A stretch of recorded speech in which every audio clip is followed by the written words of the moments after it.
Ever found yourself needing quick access to your savings, but you're stuck wondering, how long is quick? Especially when it comes to platforms like StashAway Simple, where you're putting your hard-earned cash to work, the waiting game can be a real nail-biter.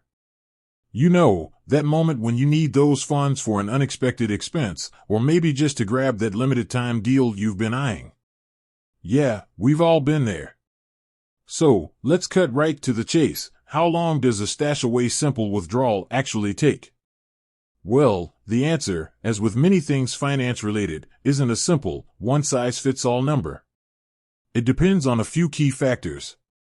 First off, we're talking about processing times. StashAway, like any financial institution, has procedures in place to ensure your money moves securely. Typically, they aim to process withdrawal requests within 1 to 2 business days. That's the internal clock ticking. However, and this is where it gets a bit more nuanced, the actual time it takes for the money to land in your bank account also depends on your bank's processing times. Some banks are lightning fast, while others, well, let's just say they prefer a more leisurely pace. Think of it like ordering food online. The restaurant might whip up your meal in record time, but the delivery driver's route and traffic conditions will ultimately determine when it arrives at your doorstep. Same principle applies here. Now, StashAway does provide some guidance. They generally advise that once the withdrawal is processed on their end, it could take another 1 to 3 business days for your bank to complete the transfer. So, in total, you're looking at a potential range of 2 to 5 business days. But, and this is important, these are estimates.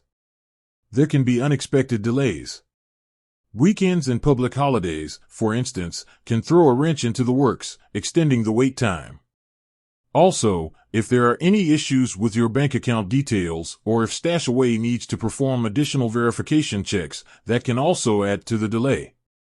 Here's a pro tip: if you're planning a withdrawal, try to do it early in the week, ideally on a Monday or Tuesday. This can help minimize the impact of weekend delays.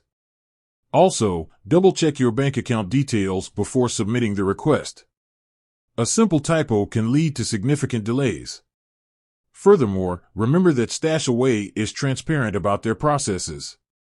You can usually find information about estimated withdrawal times within your account dashboard or in their help center. If you're ever in doubt, don't hesitate to reach out to their customer support team. They're there to help. Ultimately, while the exact time frame can vary, understanding the factors involved can help you manage your expectations and plan accordingly. It's about combining the internal processing time of StashAway with the external processing time of your bank. With said, thanks for watching, and until next time.